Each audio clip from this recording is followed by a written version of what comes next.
بسم اللہ الرحمن الرحیم۔ السلام علیکم ورحمۃ اللہ وبرکاتہ۔ عزیز طلباء، آپ نے مختصر جوابات اور مرکزی خیال لکھ لیا ہوگا اور یقیناً یاد بھی کیا ہوگا۔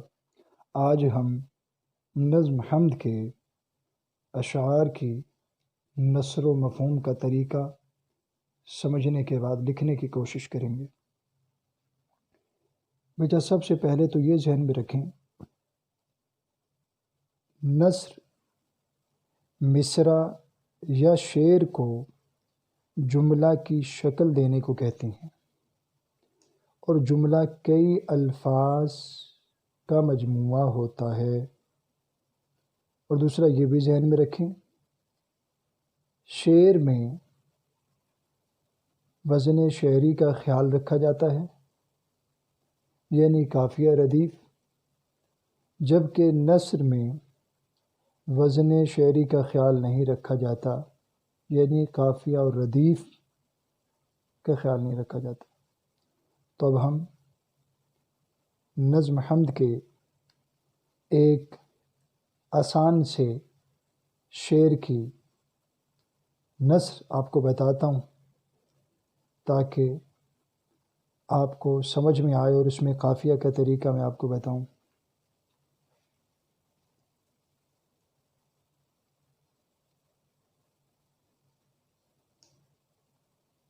جو چیز خدا نے ہے بنائی، ظاہر اس میں ہے خوش نمائی۔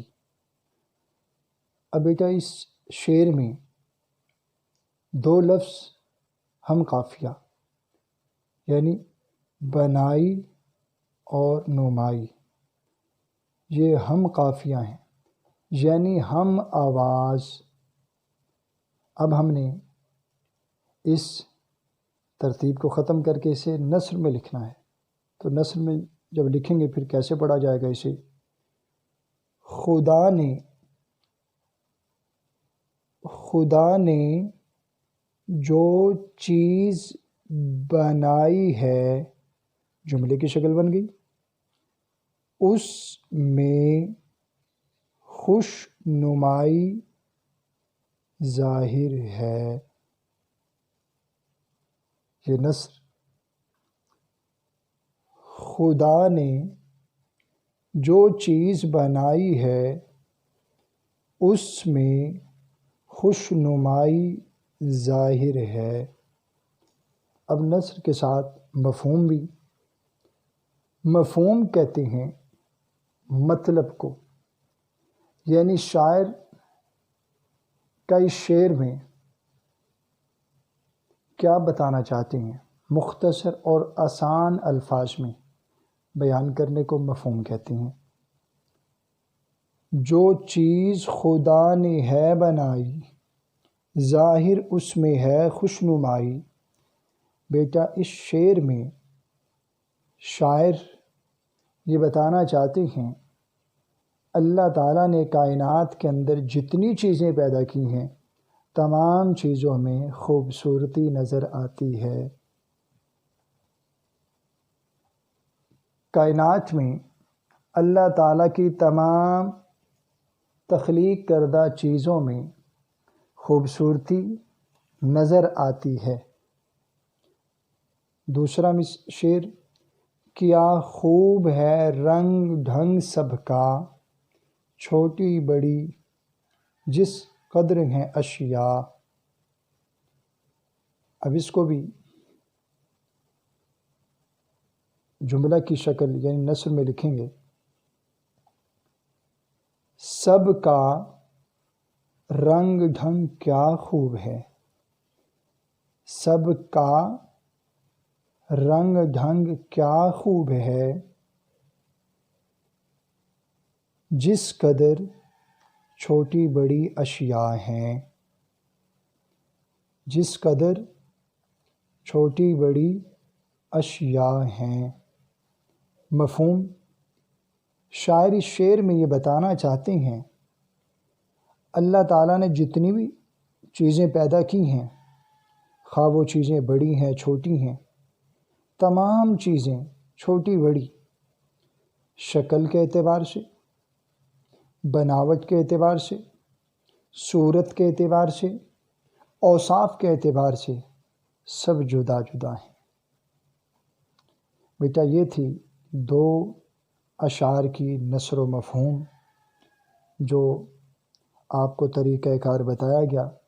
اس طریقہ کار کے مطابق آپ نثر و مفہوم لکھیں گے، اور یہ بھی ذہن میں رکھیں کہ نثر و مفہوم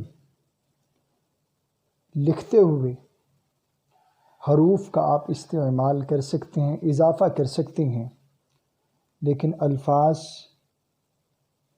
کا اضافہ نہیں کر سکتے۔ یہ آپ نے خیال کرنا ہے۔ ہاں کہیں ضرورت پڑ جائے تو معنی میں تھوڑی سی تبدیلی، لیکن نثر کا صحیح طریقہ جو ہے وہ قافیہ ردیف کو ختم کر کے جملہ کی شکل دینا ہے۔ بیٹا یہ تو ہوتا تفہیم سے متعلق۔ اب آپ کو تحریری شکل میں آپ دیکھ لیں۔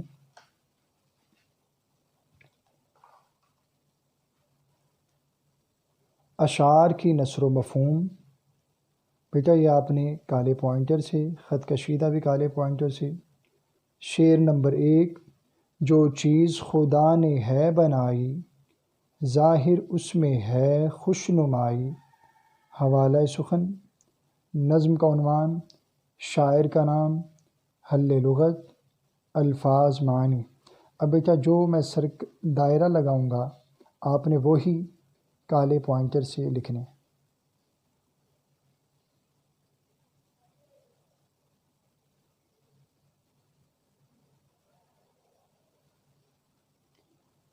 بیٹا میں نے دائرہ لگایا ہے، اس دائرے کے مطابق آپ نے اس دائرے سے متعلقہ سرخیوں کو لکھنے کے لیے کالا پوائنٹر آپ استعمال کریں گے۔ نظم کا عنوان، حمد، شاعر کا نام، الفاظ معانی، جو مشکل الفاظ ان کے معنی لکھیں گے۔ حل لغت کی شاہ سرخی دینے کے بعد الفاظ معانی۔ نثر، خدا نے جو چیز بنائی ہے اس میں خوشنمائی ظاہر ہے۔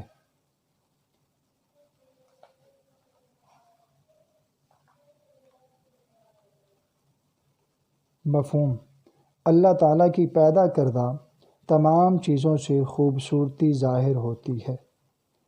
شعر نمبر 2، اسی کے نیچے ہی آپ لکھ لیں۔ کیا خوب ہے رنگ ڈھنگ سب کا، چھوٹی بڑی جس قدر ہے اشیاء۔ حل لغت، اب حل لغت سے پہلے شعر میں آپ نے حوالہ سخن لکھا تھا، اب اگلے اشعار میں لکھنے کی ضرورت نہیں کیونکہ یہ ایک ہی نظم کے اشعار ہیں۔ الفاظ معانی، نثر، سب کا رنگ ڈھنگ کیا خوب ہے، جس قدر چھوٹی بڑی اشیاء ہیں۔ مفہوم، اللہ تعالیٰ کی تخلیق کردہ تمام چیزوں کی صورتیں یعنی شکلیں اور خوبیاں یعنی اوصاف الگ الگ جدا جدا ہیں۔ تخلیق کردہ کی جگہ بھی پیدا کردہ بھی آپ استعمال کر سکیں۔ بیٹا یہ 2 اشعار کی نثر و مفہوم دی گئی ہدایات کے مطابق آپ یہ نوٹ بک پر لکھنے کے ساتھ ساتھ اسے یاد بھی کریں گے۔ السلام علیکم ورحمۃ اللہ وبرکاتہ۔